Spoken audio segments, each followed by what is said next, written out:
ভগবানের রূপ হয় না হয় না? খুব জটিল প্রশ্ন বাবা। ভগবানকে দেখা যায় না দেখা যায় না?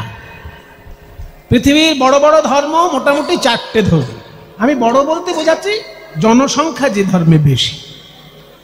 সব ধর্মেরই নিজস্ব দর্শন আছে, নিজস্ব সাহিত্য আছে, নিজস্ব মূল্য আছে। সব ধর্মের সমান মূল্য ঈশ্বরের কাছে। ঈশ্বরের কাছে কোনো ধর্ম বড়, কোনো ধর্ম ছোট নয়। যেসব লোকেরা নিজের ধর্মকে শ্রেষ্ঠ করতে গিয়ে অন্য ধর্মকে অসম্মান করে, তারা বোকামি করে, তারা অন্যায় করে। ঈশ্বরের কাছে সব ধর্মই সমান। মনে করুন একটা বাবার 4টে যদি ছেলে থাকে, 4টে ছেলের মধ্যে একটা ছেলেকে যদি নিন্দে করেন আর একটা ছেলেকে প্রশংসা করেন, বাবার কি খুব ভালো লাগবে?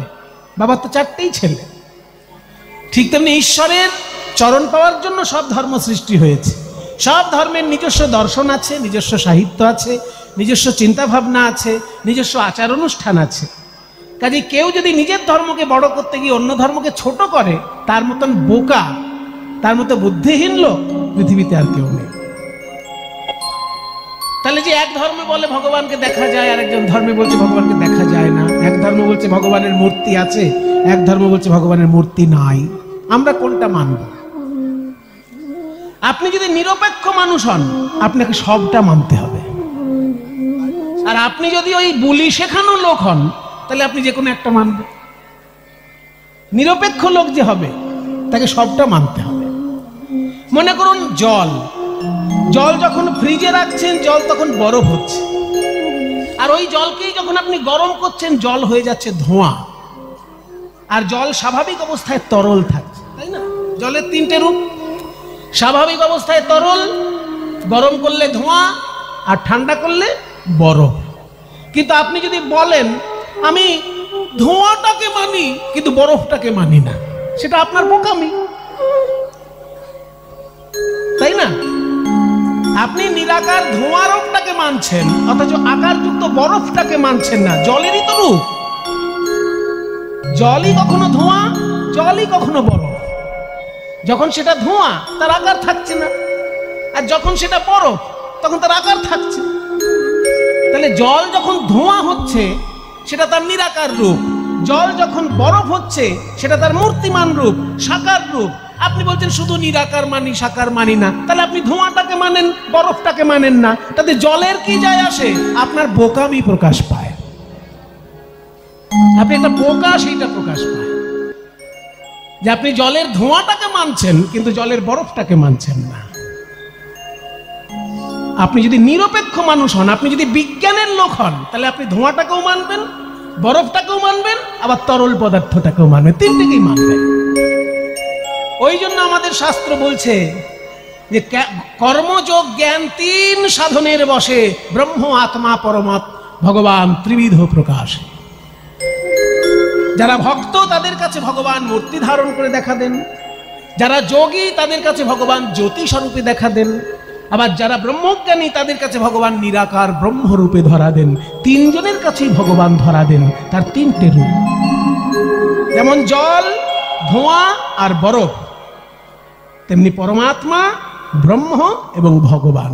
আপনি যদি একটা মানেন আর একটা না মানেন, সেটা আপনার বোকামি হতে পারে, ভগবানের তাতে কিছু যায় আসে না।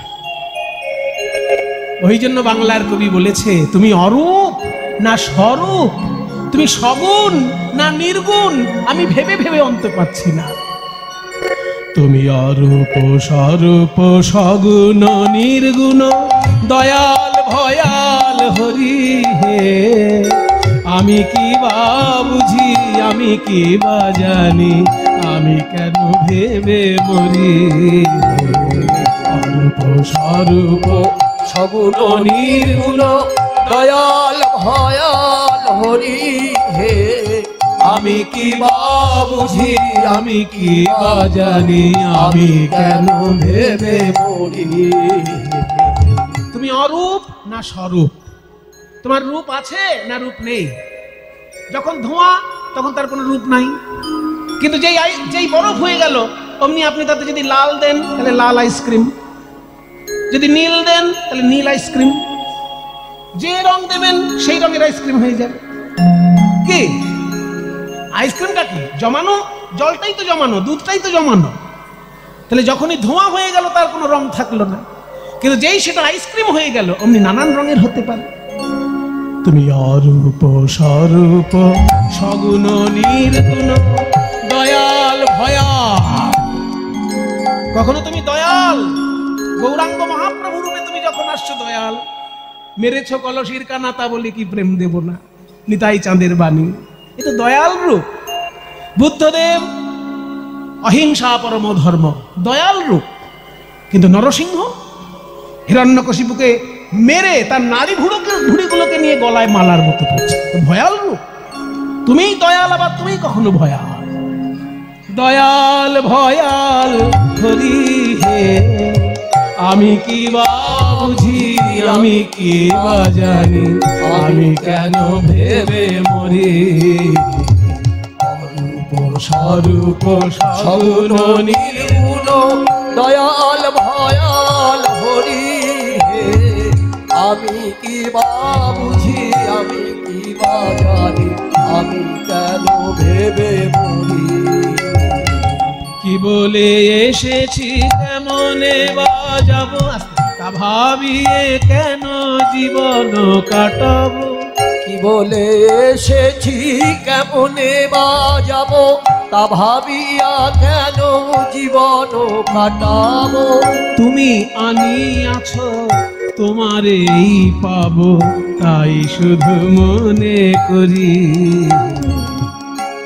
বাবা যখন ছেলেকে মেলায় বেড়াতে নিয়ে আসে, ছেলের কি কোনো টেনশন থাকে যে আমি বাড়ি যাব কি করে, টোটো পাবো না বাস পাবো না ট্রেন পাবো? ওসব টেনশন ছেলের থাকে, ওসব বাবার। বাবা ছেলেকে সঙ্গে করে এনেছে, ফিরানোর দায়িত্ব বাবার, ছেলের অত টেনশন কেন? তুমি আনিয়াছ তোমারেই পাবো, এই শুধু মনে করি।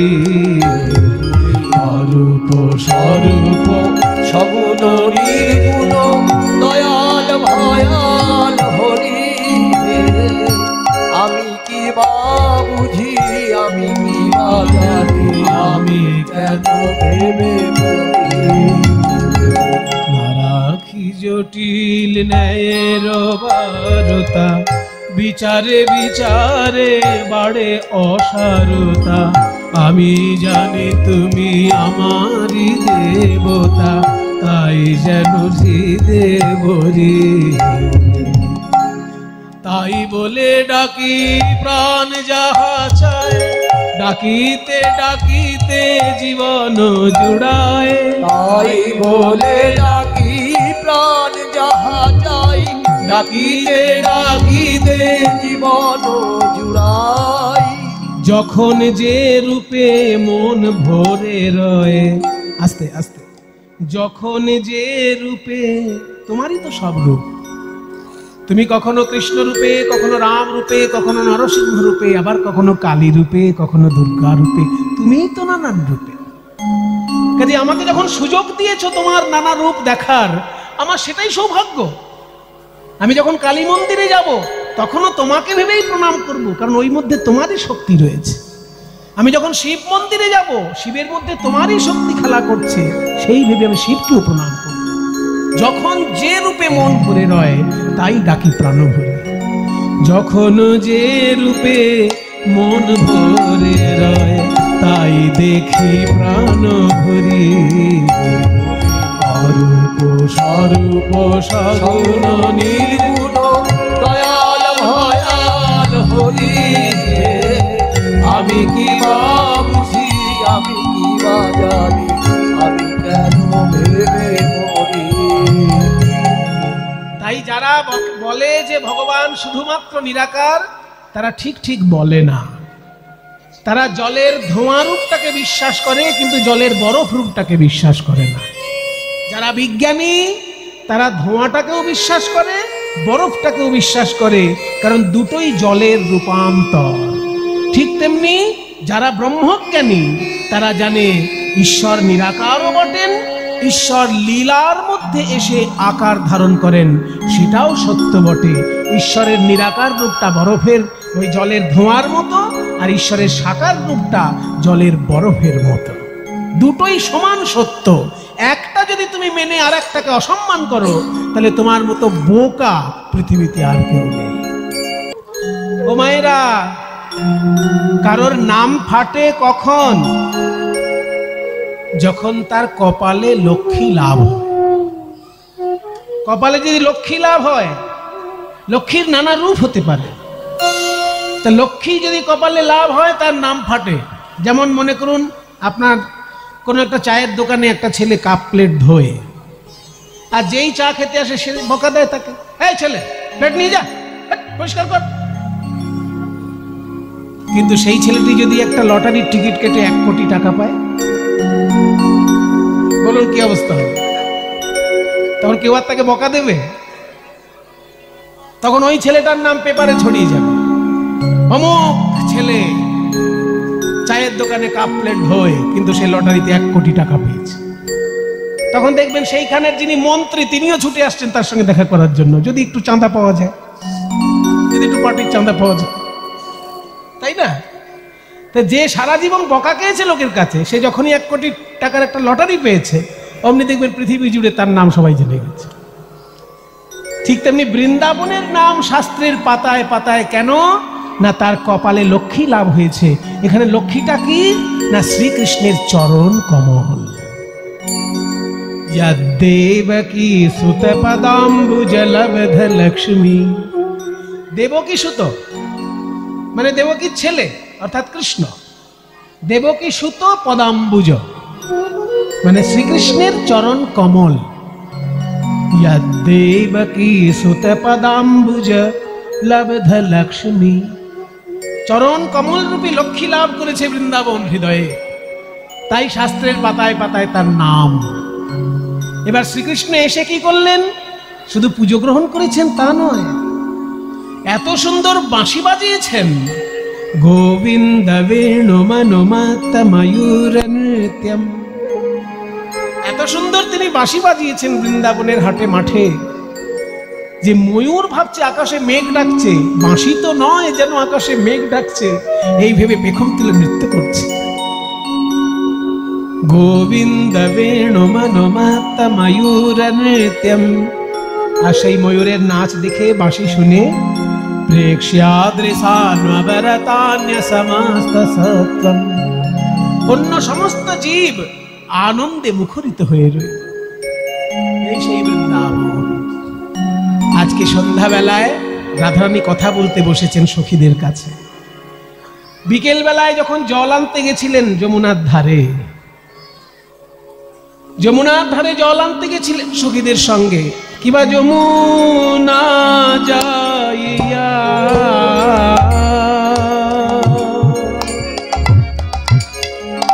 শ্যামের দেখিয়া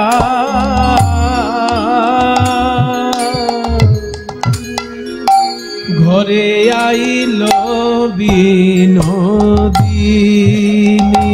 আরে কিবা যমুনা যাইয়া শ্যামের দেখিয়া ঘরে আইল বিনোদিনী। এবার বিরলে বসিয়া কাঁদিয়া কাঁদিয়া, ওই বিরলে বসিয়া কাঁদিয়া কাঁদিয়া হেয়ায় শ্যামরূপ খানি। ওই বিরলে বসিয়া রাধে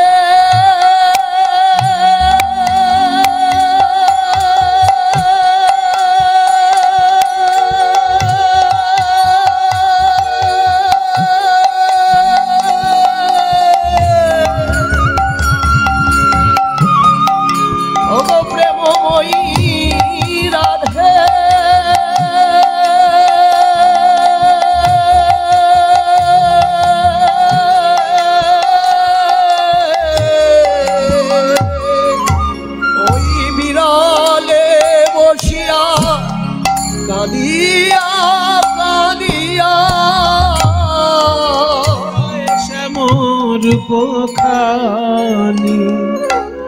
আজ হেন কালে তথা আইলা ললিতা রাই দেখিবার তরে আজ হেন কালে তথা আইলা ললিতা রাই দেখিবার তরে। বলে কি লাগিয়া ধনী এমন হইলে অপরাধে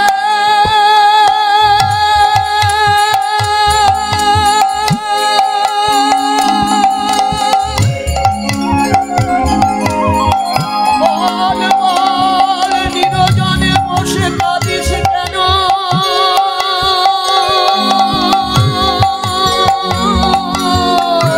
বল রাধে বল, একবার রাধে কথা বল।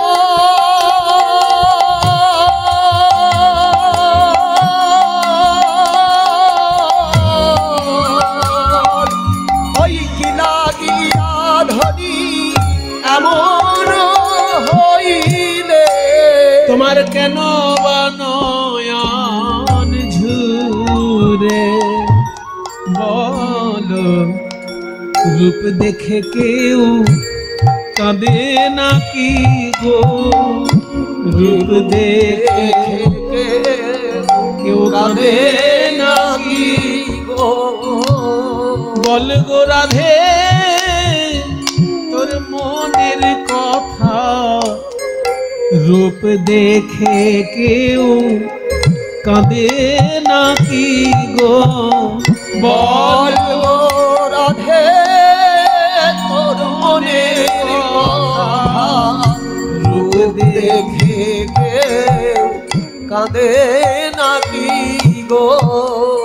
বিকেল বেলায় জল আনতে গেছিলেন রাধারানী সোনার কলসি কাঁখে নিয়ে।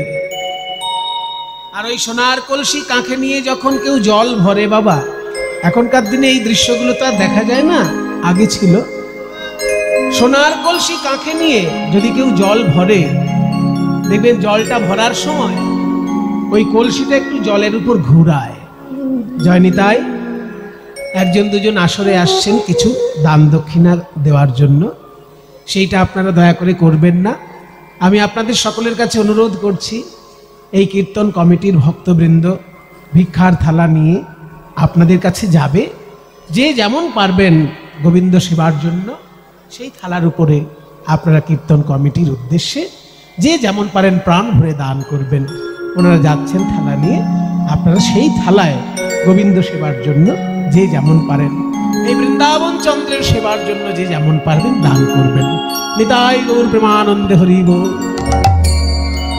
সোনার কলসি, ওই সোনার কলসিটা পরিষ্কার জল নেবে বলে এরকম ঘুরিয়ে যখনই ডুবাতে গেছে, এদিক ওদিক তাকাচ্ছে, আমি তো কুলকামিনী, আমাকে কেউ দেখছে না তো আড়াল থেকে।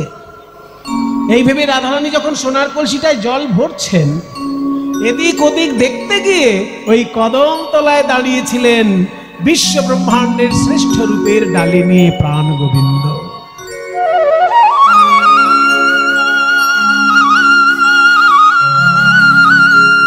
আর ওই বৃন্দাবন চন্দ্রের রূপে যেই না নয়ন গিয়েছে আমার রাধারানীর, হাত থেকে সোনার কলসি ভেসে গেল।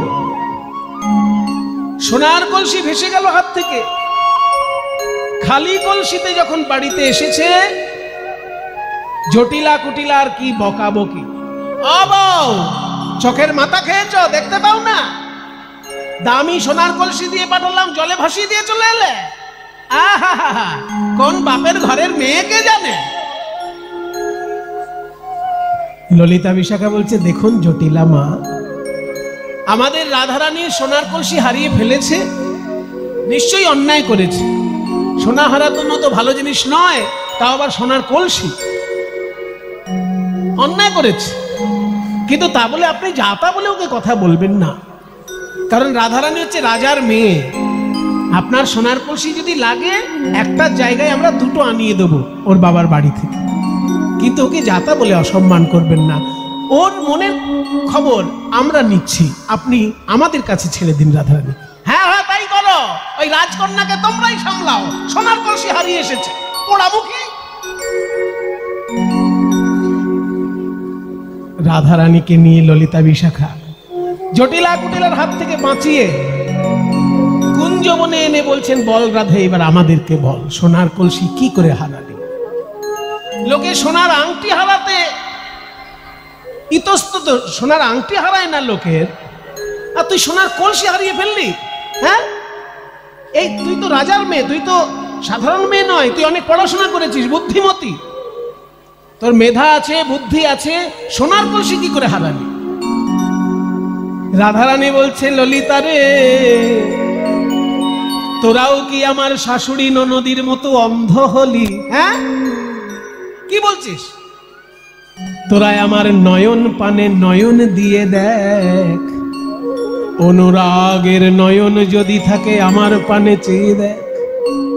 আমি একটা কলসি ভাষায় এসেছি আর দুটো কলসি নিয়ে এসেছি, তার মানে আমি সোনার কলসি ভাষায় এসেছি, কিন্তু আমার নয়ন পানে চেয়ে দেখ, আমি দুটি নয়ন কুম্ভ ভরে এনেছি, দুটি নয়ন কুম্ভ ভরে এনেছি, গোবিন্দের রূপ সাগরে ডুবাই, নয়ন কুম্ভ ভরে এনেছি, গোবিন্দের রূপ সাগরে ডুবাই, যে দেখিবে কৃষ্ণানন তারে দিল বিধি দুটি নয়, তাহে দিল বিধি দুটি নয়, আমায় কেন কোটি নেত্র নাহি দিল,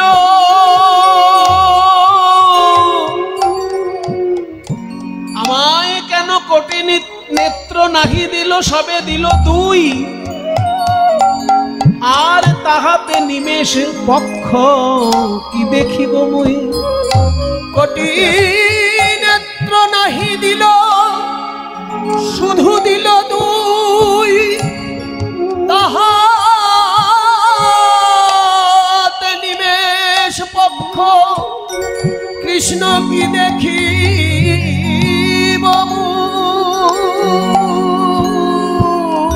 তবু আমার ভাগ্য ভালো, এই জগতে কিছু কিছু তো নয়নহীন প্রাণী আছে, তাদের থেকে আমার ভাগ্য ভালো যে আমার দুটি নয়ন আছে, সেই নয়নে আমি যা দেখেছি, যেমন দেখেছি তেমন তো বলা হবে না, কারণ দেখেছে দুটি নয়ন আর বলবে এই বদন, একের দেখা আর অন্যের বলা, সেই বলা তো যথাযথ বলা নয়। তবু যা দেখেছি আমি আমার ওই বৃন্দাবন চন্দ্র গোবিন্দের রূপ, তোদেরকে বলবো শোন আমার গোবিন্দের শ্রীমুখমণ্ডল, কি অপূর্ব তার রূপের শোভা। ও আস্তে মায়েরা, কথা নয়, এবার একটি যে গান গাওয়া হচ্ছে খুব গুরুত্বপূর্ণ গান, গানটির কথাগুলো আগে শুনুন, নাইলে আমরা যখন তাল গাইব বুঝতে পারবেন না। কথাটা হচ্ছে, ও মুখমণ্ডল জিতি শারদ সুধাকর, বললো না সে মুখমণ্ডল, বলছেন ও মুখমণ্ডল, মানে ঘরে বসে আছেন বটে কিন্তু এখনো যেন রূপটি দেখছেন রাধারানী, আর বলছেন ওই তো আমার গোবিন্দের মুখমণ্ডল, ওই তো আমার বৃন্দাবন চন্দ্র। ও ও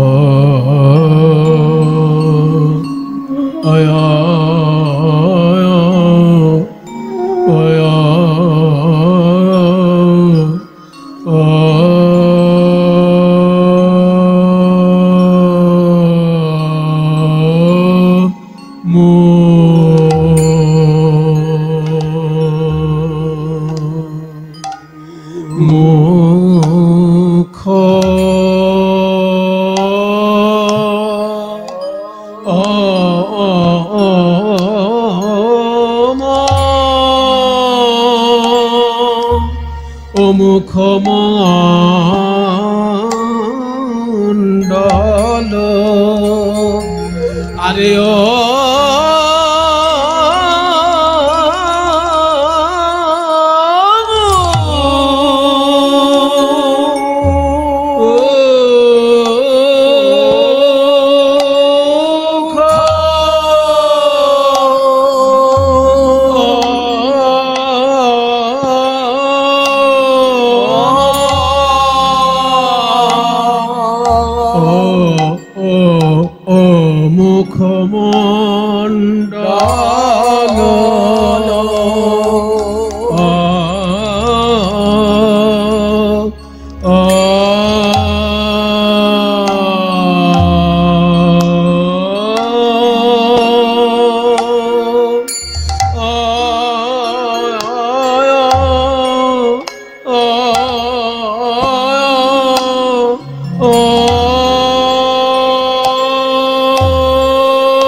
ও মুখমণ্ডল জিতি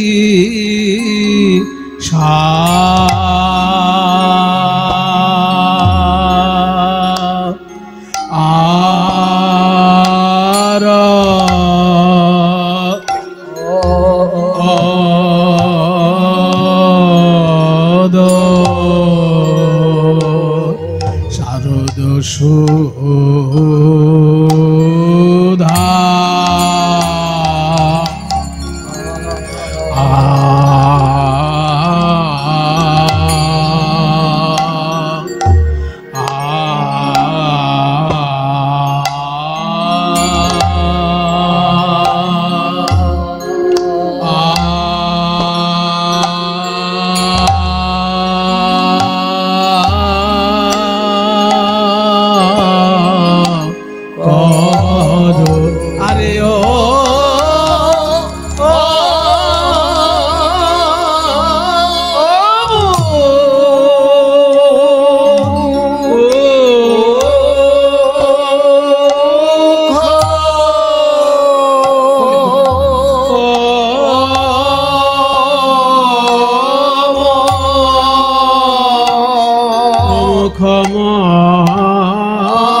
মুখমণ্ডল ও গো সখী রে গো সখী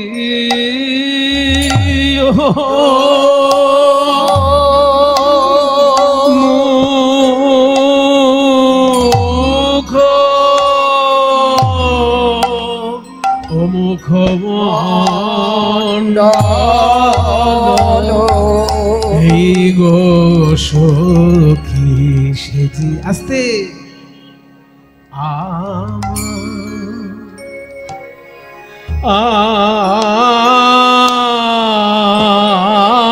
আর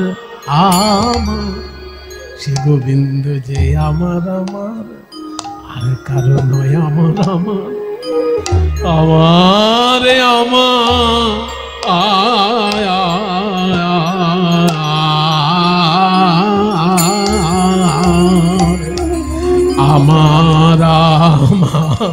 আমার সে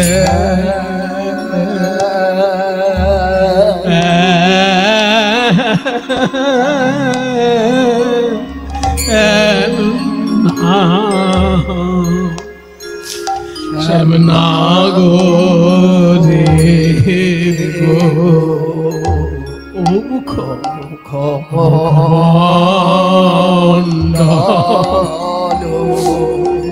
গো সখী সেজে আমার সেমক একবার যে দেখে ওগো যে দেখেছে তা সেই তো সেই তো যা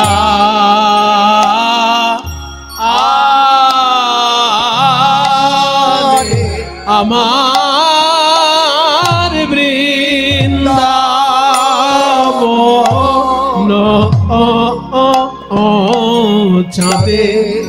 বৃন্দাবন চাঁদের একই মুখ রে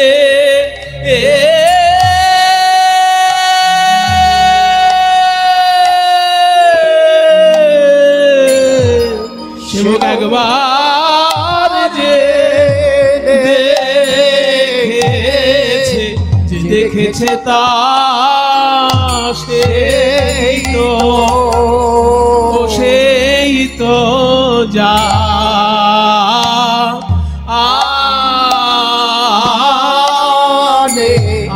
আমার বৃন্দাবন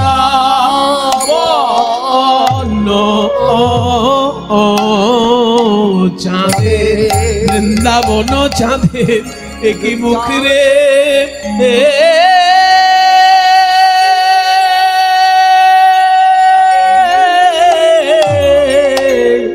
সেবকে একবার দেখেছে, যে দেখেছে তা সেই তো যা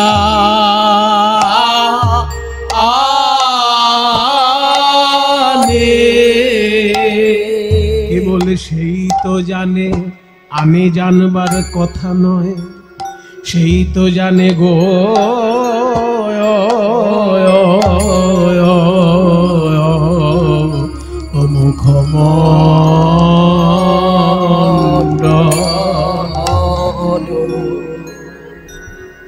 মুখমণ্ডল জিতি শারদ সুধাকর তনুরুচি তরুণ তমাল তনুরুচি তরুণ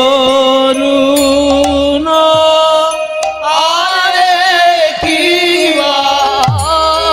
তনুরুচি তরুণ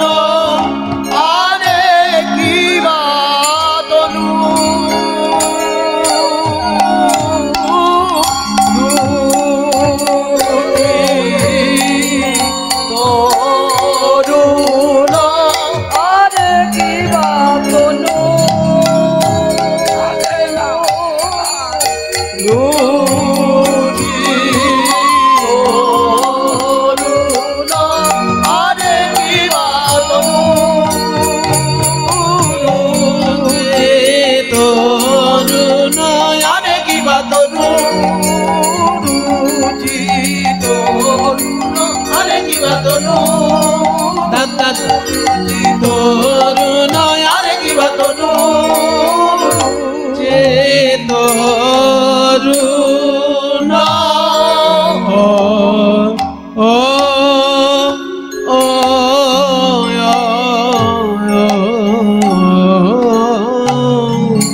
তনুরুচি তরুণ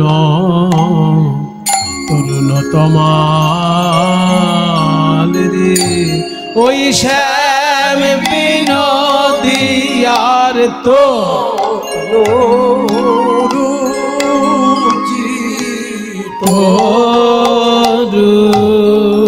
গোবিন্দের আমার তনু রুচি তনু রুচি তরুণ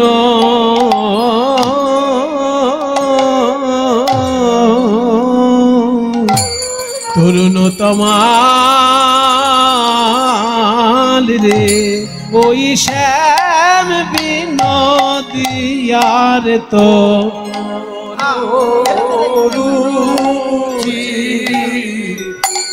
সখী রে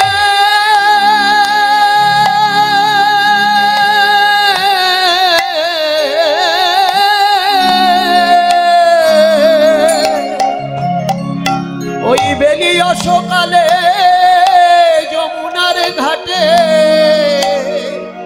জল আনতে গিয়ে দেখি ঘাটে একটি রূপের মানুষ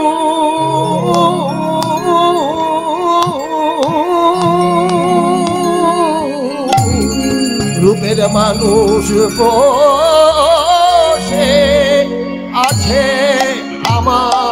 হিয়ায় জাগে তনুরুচি তরু কি বলবো সখী রে, চাঁদ যিনি শ্যামের বদন চাঁদ, আর তমাল যিনি শ্যামের তনুখানি, হঠাৎ দেখে আমার এই মনে হয় যেন নিষ্কলঙ্ক তমাল গাছে অকলঙ্ক পরিপূর্ণ চাঁদ ফলেছে। হেই মা কিবা বাতার তনু, সেই রূপ আমার হে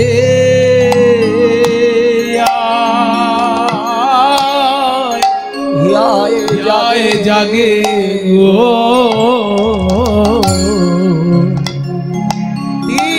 এক তিল ভুলতে পারছি না, পাশো আমার হৃদয় আগুনে সেই রূপ রয়েছে সখী।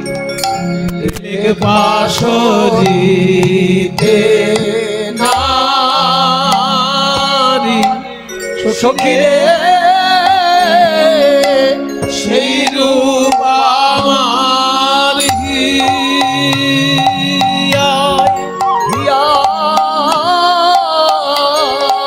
জাগে গো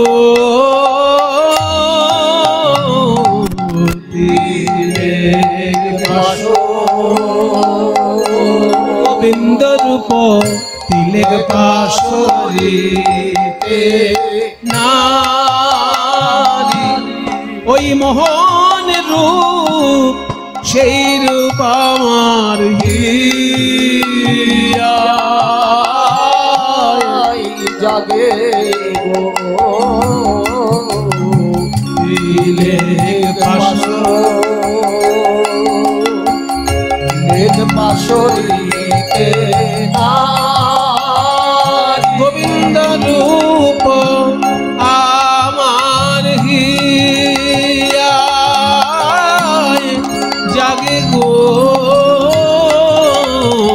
তিলেক পাশ, ওই রূপ তিলেক পাশরিতে নারী, সেই রূপ আমার হিয়ায় জাগে গো তিলেক পাশরিতে নারী, সেই রূপ আমার হিয়ায় জাগে গো তিলেক পাশরিতে নারী, সেই রূপ আমার হিয়ায় জাগে গো তিলেক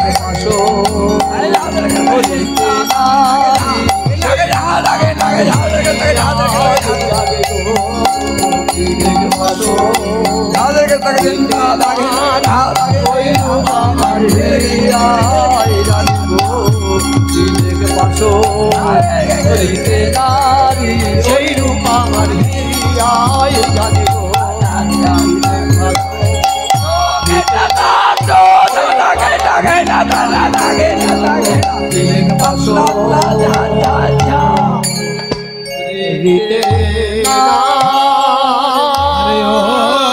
তনুরুচি তনুরুচি তরু আজকে ভগবান শ্রীকৃষ্ণের রূপ দর্শন করে রাধারানী বলছেন, শ্রীকৃষ্ণের মুখমণ্ডলটা কেমন জানিস? ও মুখমণ্ডল জিতি শারদ সুধা করো। এই যে গানটা গাইলাম, কি সুন্দর কথাগুলো বাবা। কীর্তন গানের এটাই তো আনন্দ, তালের মধ্যে ভাবের কথার এত মাখামাখি যে এই গানের দ্বিতীয় কোনো রূপ হতেই পারে না। ওই যে কথাটা দেখুন, অমুখ মণ্ডল, মূল গান হচ্ছে অমুখ মণ্ডল জিতি শারদ সুধা করো, আর সেই গানটার মধ্যে ভাবের কথাগুলো কি সুন্দর শিকলের মতো সাজানো, ওই জন্য নাম শিকলি। এই গো সখী সেজে আমার আমার সে গোবিন্দ যে আমার আমার, আর কারো নয় আমার আমার, আমার আমার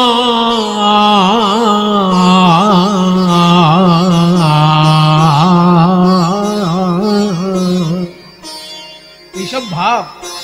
গুরু ধরে না শিখলে এইসব জিনিস আসবে না বাবা, এগুলো কখনো শুনে শুনে হয়ে যায় না। আমার পরম সৌভাগ্য, এই গান আমি যার কাছে শিখেছিলাম তিনি শ্রী নীলমণি দাস মহাশয়। এই মুর্শিদাবাদের বড় বিখ্যাত গায়ক ছিলেন যামিনী মুখোপাধ্যায়। ওই যামিনী মুখার্জির দোহার ছিলেন নীলমণি দাস, তিনি এই গানটি আমাকে শিখিয়েছেন। এই যে কথা, কথার সঙ্গে যে সুর, তার সঙ্গে ভাব, এগুলো অন্য কোনো গানে এত আন্তরিকতার সঙ্গে বলা হয় বলে আমার মনে হয় না। সে গোবিন্দ যে আমার আমার, আর কারো নয় আমার আমার, আমার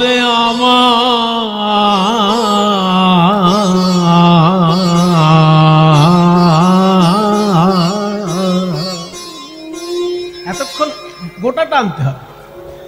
আমার আমার না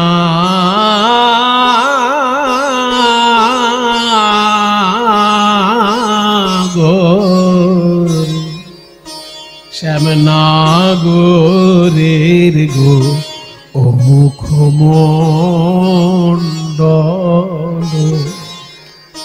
এটাই তো আসল সম্পদ কীর্তন গানের। এইসব জিনিস হচ্ছে কীর্তন গানের আসল সম্পদ।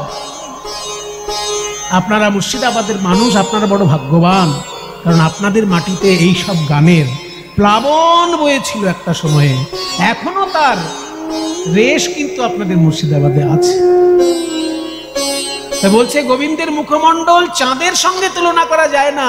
ও মুখমণ্ডল মানে ওই মুখমণ্ডল জিতি জয় করেছে শারদ সুধাকর, শরৎকালের চাঁদকে। সুধাকর মানে চাঁদ, শারদ সুধাকর মানে শরৎকালের চাঁদকে। মানে 6টা ঋতুর মধ্যে শরৎকালের নাম হলো কেন? বর্ষাকালে চাঁদ ওঠে না? গ্রীষ্মকালে চাঁদ ওঠে না? বলে চাঁদ ওঠে সব ঋতুতে, কিন্তু সব থেকে সুন্দর দেখায় শরৎকালে। মায়েরা একটু দেখবেন আকাশের দিকে, বর্ষাকালে চাঁদ দেখবেন মেঘে ঢেকে দিল, গ্রীষ্মকালে চাঁদ ঠিক ঠিক ফুটে ওঠে না। কোনো কালেই অত সুন্দর দেখা যায় না শরৎকালে যত সুন্দর। শরৎকালে দেখবেন 2টো পূর্ণিমা আছে। একটা হচ্ছে দুর্গা পুজোর পরে লক্ষ্মী পুজোর পূর্ণিমা, ওকে বলে কোজাগরী পূর্ণিমা। কোজাগরী মানে কে জেগে আছো। আজকে যে লক্ষ্মী ঠাকুরের উপাসনা হবে, কে জেগে আছো মায়ের জন্য, যে জেগে থাকবে সেই মায়ের কৃপা পাবে, ওই জন্য নাম কোজাগরী। তাহলে লক্ষ্মী পুজোর পূর্ণিমার রাতে সুন্দর চাঁদ ওঠে, হ্যাঁ। আর লক্ষ্মী পুজোর পরের পূর্ণিমাটাই হচ্ছে রাস পূর্ণিমা। এই 2টো পূর্ণিমাকে বলা হয় শরৎকালের পূর্ণিমা। প্রত্যেকটি ঋতুতে 2টো করে পূর্ণিমা হবে তো, শরৎকালেও 2টো পূর্ণিমা, একটা হচ্ছে লক্ষ্মী পুজোর রাতে আর একটা হচ্ছে রাস পূর্ণিমার রাতে। এই 2টো রাতেই আপনারা আকাশের দিকে একবার দেখবেন, এত ফুটফুটে চাঁদের আলো যে সারা বছর আর দেখতে পাবেন না। ওই জন্য শরৎকালের চাঁদের সঙ্গে তুলনা করতে গিয়ে বলছে ওই শরৎকালের চাঁদের সঙ্গেও গোবিন্দের রূপের তুলনা হয় না। কেন? কেন? তাহলে তো অনেক কথা শুনতে হবে। আকাশের চাঁদের সঙ্গে গোবিন্দের বদন চাঁদের তুলনা যে হয় না, তার 6টি কারণ। 6টি। সংস্কৃতে আগে বলবো, তারপর বাংলায় ব্যাখ্যা করব। সংস্কৃতটা আগে বলে নি। নিষ্কলঙ্ক নিরাতঙ্ক পদ্মিনী প্রাণবল্লভ চতুষ্ষষ্টি কলহ কৃষ্ণ চন্দ্র ভাতি সদা ভুবি। নিষ্কলঙ্ক নিরাতঙ্ক পদ্মিনী প্রাণবল্লভ চতুষ্ষষ্টি কলহ কৃষ্ণ চন্দ্র ভাতি সদা ভুবি। হরি ওম হরি ওম হরি ওম হরি ওম হরি ওম হরি ওম হরি ওম হরি ওম হরি ওম হরি ওম হরি ওম হরি ওম হরি ওম।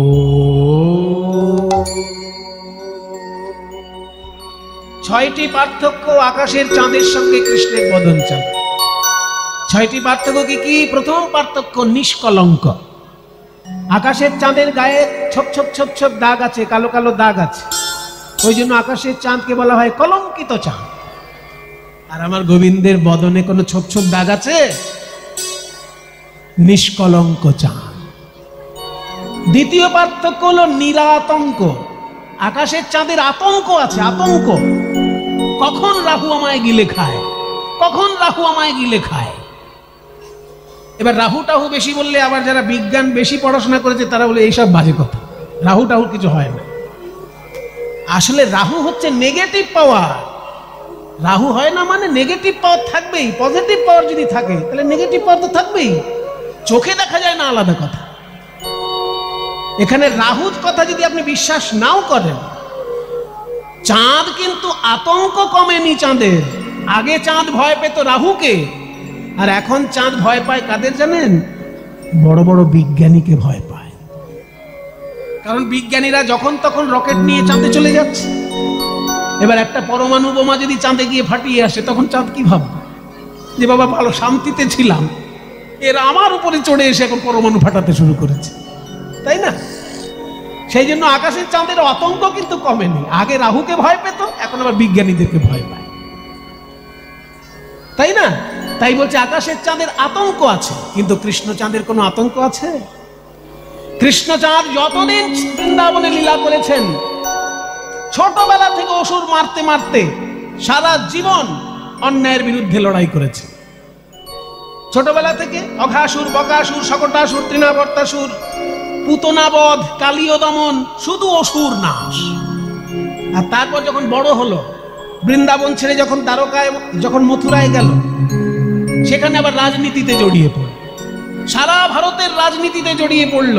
ভারতবর্ষের অসুস্থ রাজনীতিকে সুস্থ করে তবে শান্তিতে নিঃশ্বাস নিয়েছে গোবিন্দ। দ্বারকায় গিয়ে আরাম করেছে। যতদিন না অসুস্থ রাজনীতি সুস্থ হয়েছে ভারতের, ততদিন তিনি রাজনীতি ছেড়ে যান।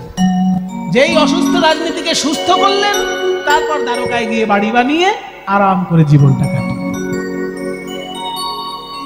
তাহলে তিনি অন্যায়ের বিরুদ্ধে সারাক্ষণ লড়াই করার লীলা করেছেন, ওই জন্য নিরাতঙ্ক। দ্বিতীয় পার্থক্য গেল। তৃতীয় পার্থক্য কি? নিষ্কলঙ্ক নিরাতঙ্ক। পদ্মিনী প্রাণবল্লভ।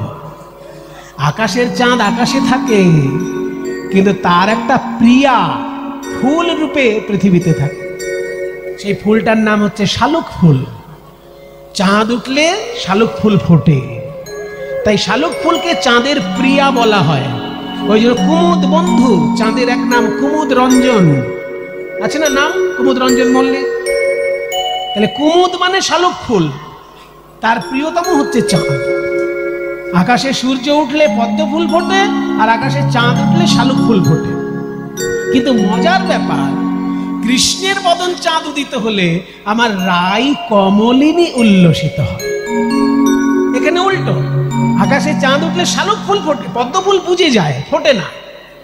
কিন্তু কৃষ্ণের বদন চাঁদ উদিত হলে আমার রাই কমলিনী উল্লসিত হয়ে ওঠেন, রায়ের নয়ন কমল উন্মিলিত হয়।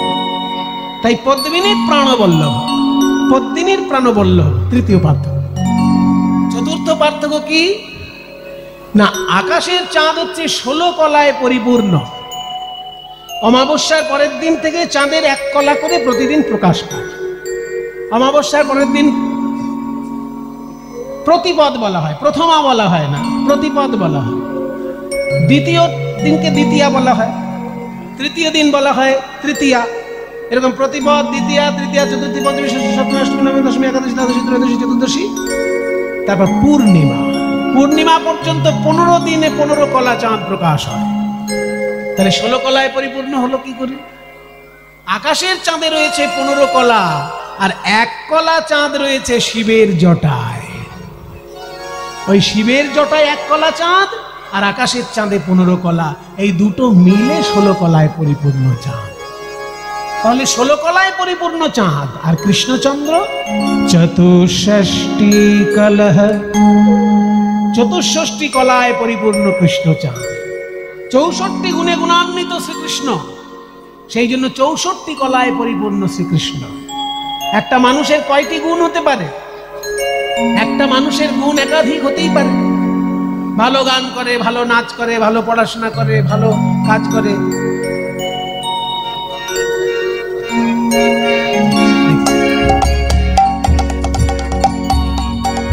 তাহলে একটা মানুষের অনেক গুণ থাকতে পারে, কি গো থাকতে পারে না অনেক গুণ?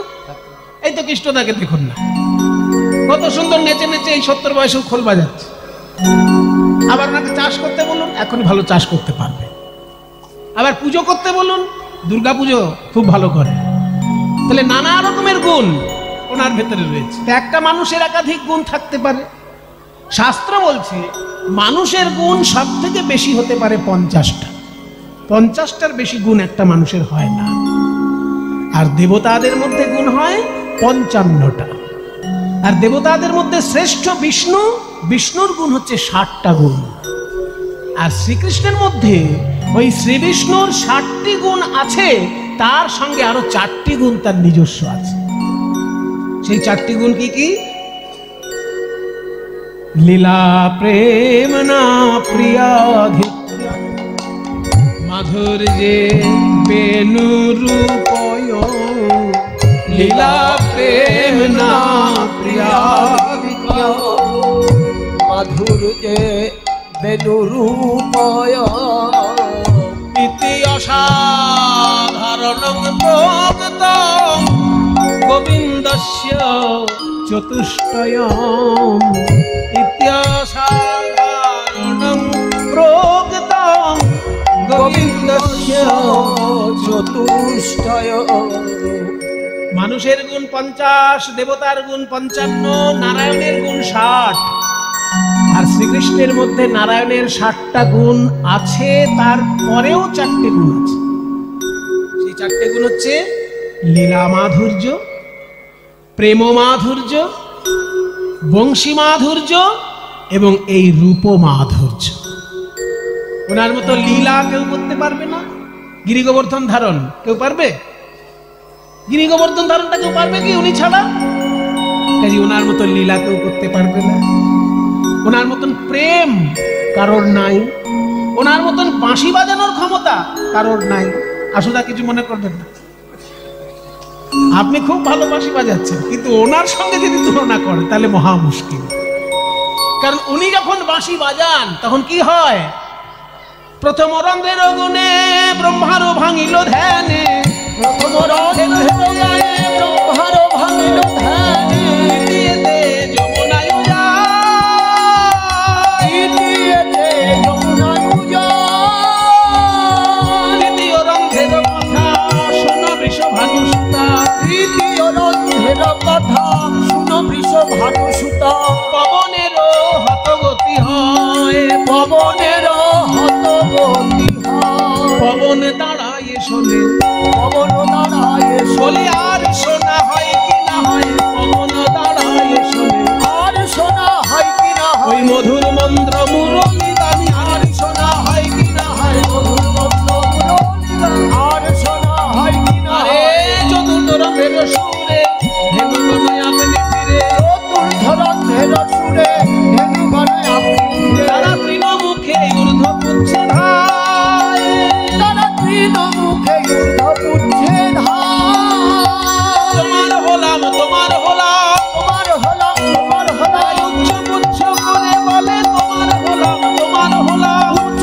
পুচ্ছ তুলি বলে চরণ ছাড়া করো না হে, পুচ্ছ তুলি বলে চরণ ছাড়া করো না হে, উচ্চ পুচ্ছ তুলি বলে তোমার হলাম তৃণমুখে ঊর্ধ্ব পুচ্ছে ধায়, পঞ্চম রন্ধ্রের গানে গোপিকার বিধে প্রাণে, পঞ্চম রন্ধ্রের গানে গোপিকার বিধে প্রাণে, তারাই আলু থালু পাগলি নিধায়, আলু থালু আলু থালু পাগলিনী ধায়, ষষ্ঠ রন্ধ্রের গানে, 6 রন্ধ্রে কি হয় বলি? ষষ্ঠ রন্ধ্রের গীতে কদম্ব হয় বিকশিতে, ষষ্ঠ রন্ধ্রের গীতি কদম্ব হয় বিকশিতি, ষড় ঋতু একত্রে বয়, ষড় ঋতু একত্রে বয়, সপ্তম রন্ধ্রের গানে পাষাণ হইল গুণে, সপ্তম রন্ধ্রের গানে পাষাণ হইল বলে পাষাণ আপনি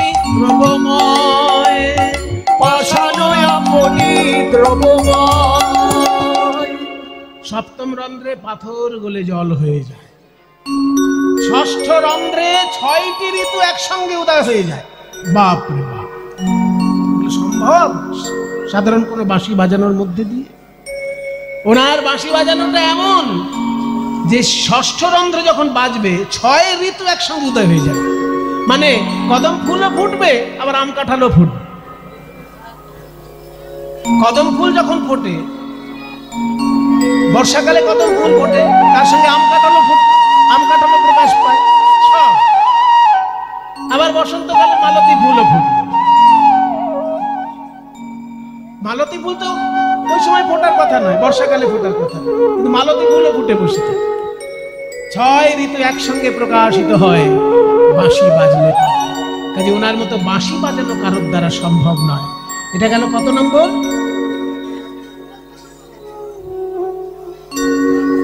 না, এখনো শেষ হয়নি।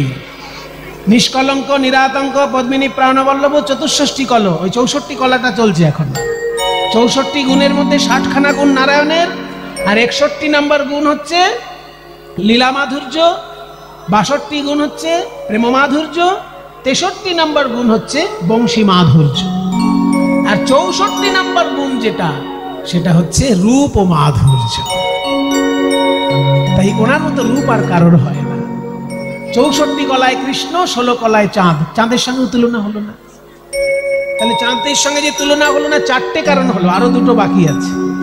আর 2টো কি কি বলছে? কৃষ্ণচন্দ্র ভাতি সদা। সদা মানে সব সময়।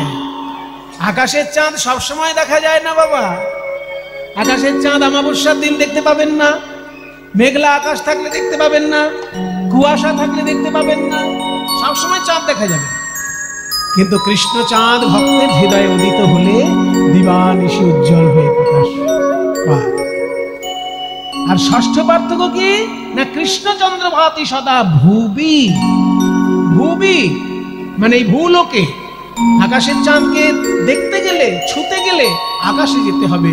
কিন্তু রাধারানী বলছেন, আমি যদি কৃষ্ণ চাঁদকে দেখতে চাই, ছুতে চাই, তাহলে এই যমুনার তীরে গেলেই হবে, ভূলোকে প্রকাশ পাচ্ছে। তাই 6টি পার্থক্য আকাশের চাঁদের সঙ্গে কৃষ্ণ চাঁদের। অমুখ মণ্ডল যদি শারদ সুধাকর তনুরুচি তরুণ তমাল। অঙ্গটা দেখে মনে হচ্ছে তমাল গাছ, আর বদনটি দেখে মনে হচ্ছে চাঁদ।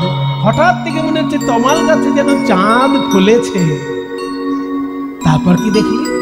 তারপর কি দেখলাম? চূড়ায় দেখলাম কি জানিস? সুন্দর একটি ময়ূরের পালক। আরে কি বাচু, মধ্যম বীর বিক্রম তার। চূড়ে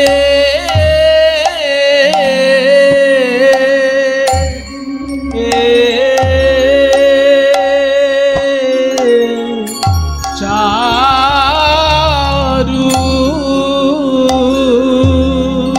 আরে কি বাচু, চূড়ে চারু, চূড়ে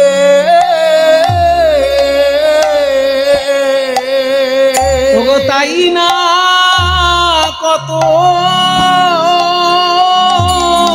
শোভা লাগে। আরে কি বাচু,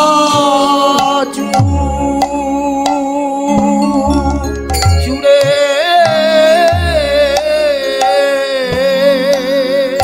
তাই না কত শোভা লাগে। চূড়ার উপর ময়ূর, ময়ূর পাখা গো, তাই না 18 মাত্রা, 18 মাত্রা শোভা লাগে। চূড়ার উপর ময়ূর পাখা গো, তাই না কত শোভা লাগে। 17, 18 পাখা গো, তাই না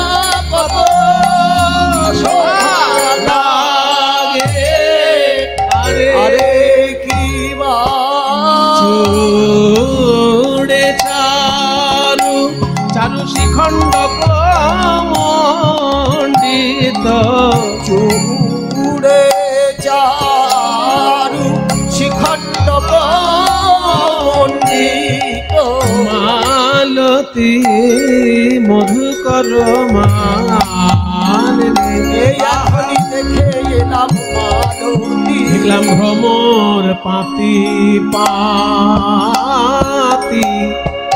সারি সারি বসেছে গো মালতী মালে ভ্রমর পাতি পাতি গোবিন্দের প্রেম মধু পিবে বলে তারা প্রেমানন্দে গুন গুন করে প্রেম মধু পিবে বলে প্রেমানন্দে গুন গুন করে প্রেম মধু পিবে বলে প্রেমানন্দে গুন করে প্রেম মধু শিবে বলে প্রেমানন্দে গুন গুন করে প্রেম মধু পিবে বলে ভ্রমর ঝাঁকে ঝাঁকে ঝাঁকে বসেছে গো মালতী মধুকর মালে ধনী ধনী বনি বনি নব নাগর কান সখী ধনী ধনী ধনী যে চাঁদ বদন সাজাইয়েছে ব্রজে সেও তো ধনী ধনী ধনী ধনী যে ওই চাঁদ বদন সাজাইয়েছে ব্রজে সেও তো ধনী ধনী ধনী ধনী যে ওই রূপে নয়ন দিলে সেও তো ধনী ধনী ধনী যে ওই রূপে নয়ন দিল ব্রজে সেও তো ধনী ধনী ধনী ধনী বলছে যারা ওই রূপ দেখেছে সে ধনী ধনী মানে ধন্য মায়েরা শুনে রাখো বলছে ধনী ধনী বনি নব নাগরকা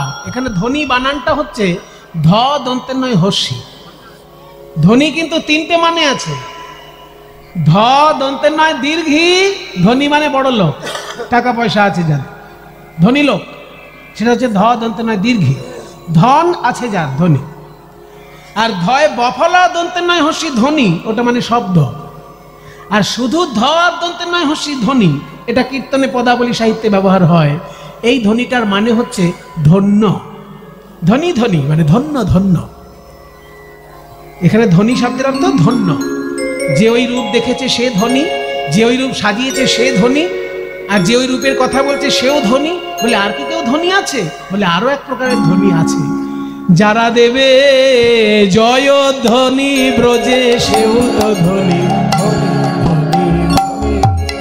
যারা দেবে জয় ধ্বনি ব্রজে সেও তো ধনী জয় রাধে গোবিন্দ বলে যারা দেবে জয় ধ্বনি ব্রজে সেও তো ধনী রহয়ে ত্রিভঙ্গ ত্রিভুবন মন মোহন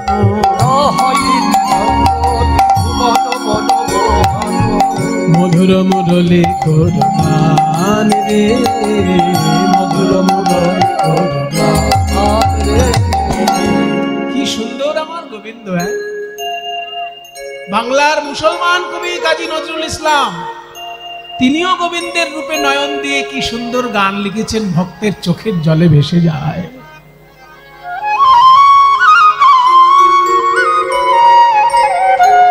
নাম শুনে যার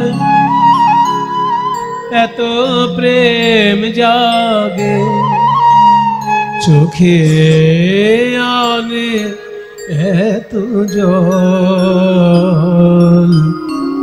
সুখী সে হরি কেমন সুখী সে হরি কেমন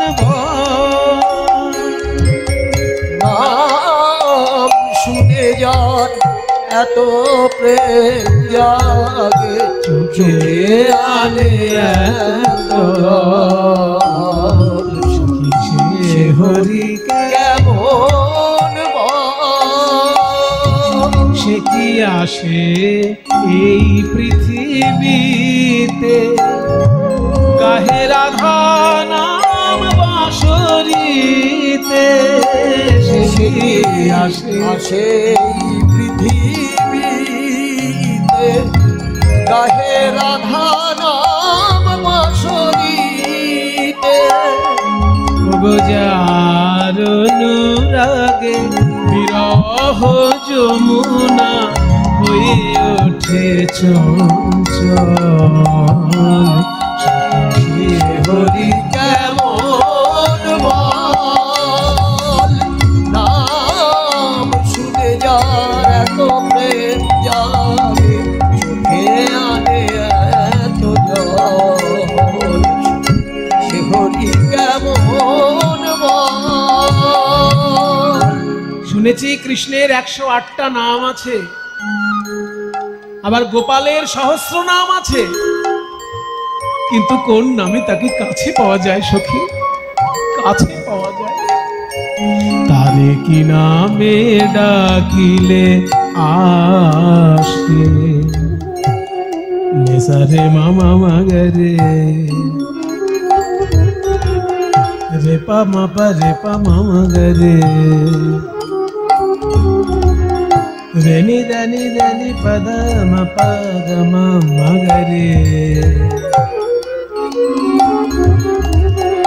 রে রে রে রে মামা মামা পাপা নি নি সা নি সা, পাপা নি নি নি সা, পানি সা নি নি সা নি দ পা সা সা নি দ পা নি নি দ পা ম ধা দ পা ম গরে, পা ম গরে ম গরে গরে সা নি সা। নামে ডাকিলে আসে, কোন রূপ কোন গুণ পাইলে সে রাধা সম ভালোবাসে। কি নামে ডাকিলে আসে, কোন রূপ কোন গুণ পাইলে সে রাধা সম ভালোবাসে। সখী শুনেছি সে নাকি কালো, জালে কেমনে সে এত আলো। সখী শুনেছি সে নাকি কালো, জালে কেমনে সে এত আলো। আবার মায়া ভুলাইতে মায়া বিষে নাকি করে গো মায়ার ছল। সখী সে হরি কেমন নাম শুনে যার এত প্রেম জাগে চোখে আনে এত জল। সখী সে হরি কেমন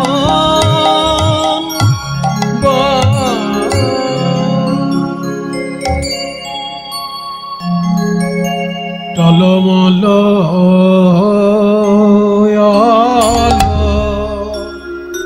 অলকা, অলকা মানে চুল আঁচড়ানোর পর যে চুলগুলো বেরিয়ে থাকে গোল গোল হয়ে।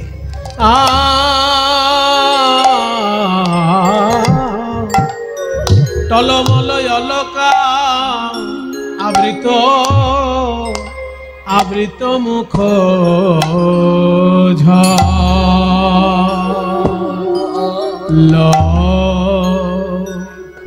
ঝলক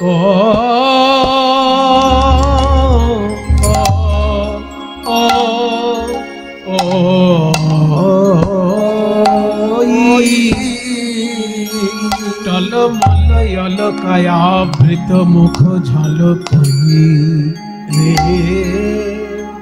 আহা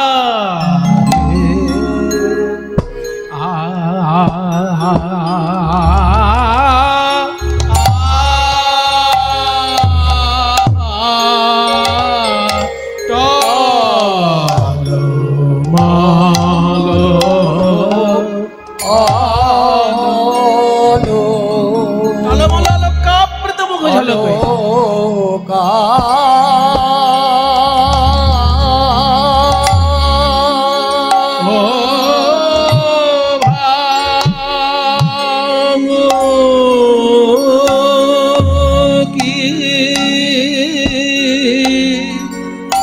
ধনু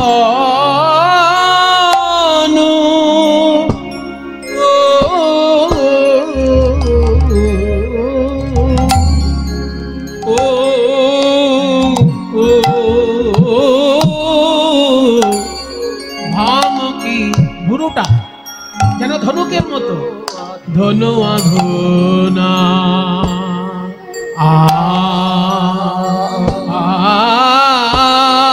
আন রে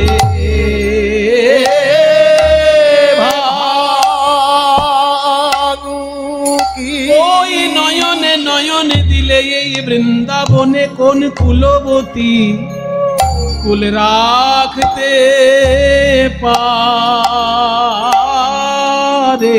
ওই নয়নে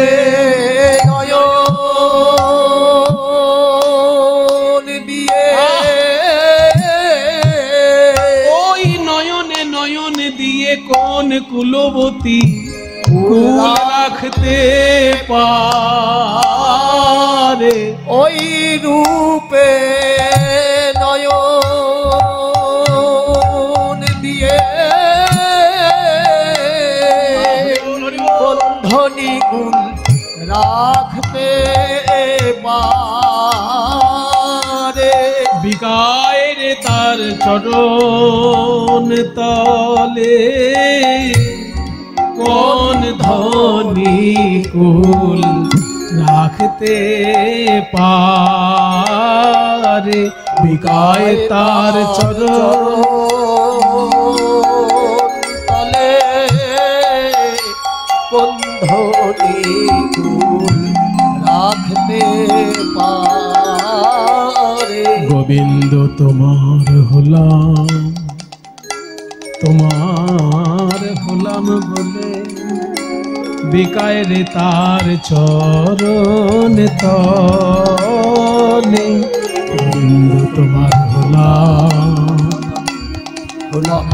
বলে বিকায় রে তার চরণ তলে ওই রূপে নয়ন দিয়ে কোন ধনী কুল রাখতে পারে ওই রূপে নয়ন দিয়ে কোন ধনী কুল রাখতে পারে নয়ন দিয়ে ধনী কুল রাখতে পারে রূপে নয়ন দিয়ে ধনী কুল রাখতে পারে রূপে নয়ন দিয়ে ধনী কুল রাখতে পারে রূপে নয়ন দিয়ে ধনী কুল রাখতে পারে কুলবতী বরদা বিমোচন লোচন কুলবতী বরদা বিমোচন লোচন বিষম কুসুম সরবা বিষম কুসুম সরবা গোবিন্দের ওই নয়নটা রয়েছে নয়নের পরে যে ভুরুটা আছে ভুরুটা দেখে মনে হচ্ছে যেন কামদেবতা ভুল করে তার ধনুকটা ওখানে রেখে গেছে তো বলছে ভুরুটাকে যখন ধনুক বলছিস তাহলে বান কোনটা বান ওই যে দুটো নয়ন ওই নয়ন বান যদি কোনো গোপীর দিকে একবার তাক করে তাহলে ব্রজগোপীর কি হয় জানিস জাতি কুলশীলমানের যে কঠিন বন্ধন সেই বন্ধন ছিন্ন হয়ে যায় কুলব্রত যে বন্ধন ছিন্ন হয়ে যায় কুলবতী বরত বিমোচন লোচন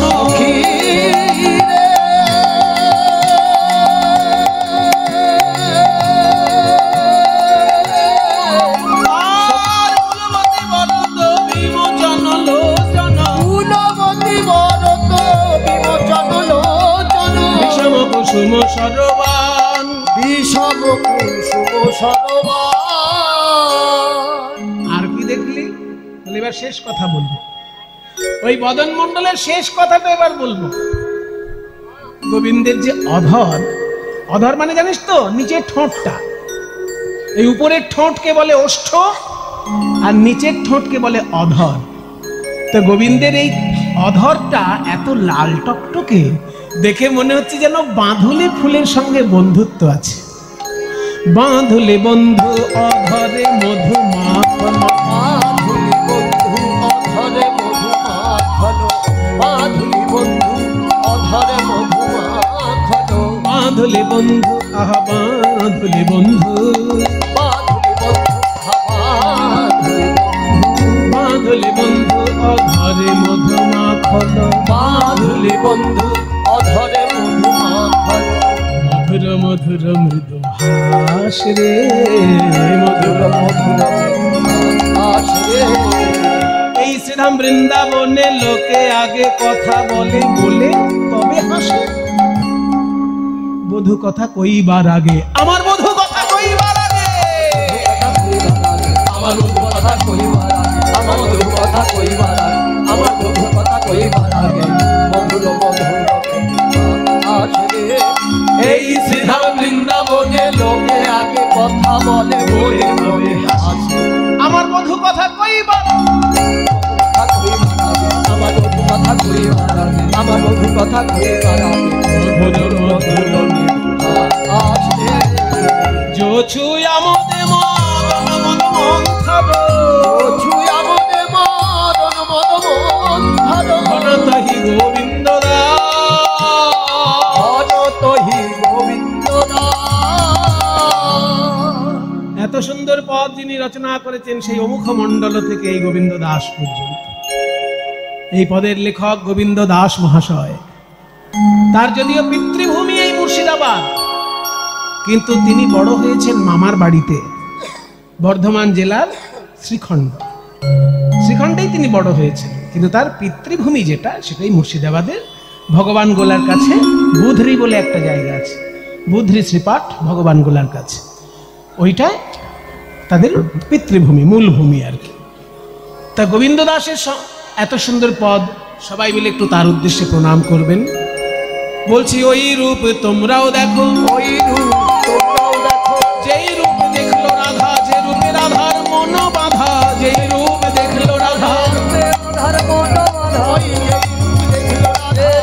রাধার মন বাঁধা, যেই রূপ দেখলো রাধা, বলি সেই রূপ তোমরাও দেখো, ভনতহি গোবিন্দ দাস, ভনতহি গোবিন্দ দাস।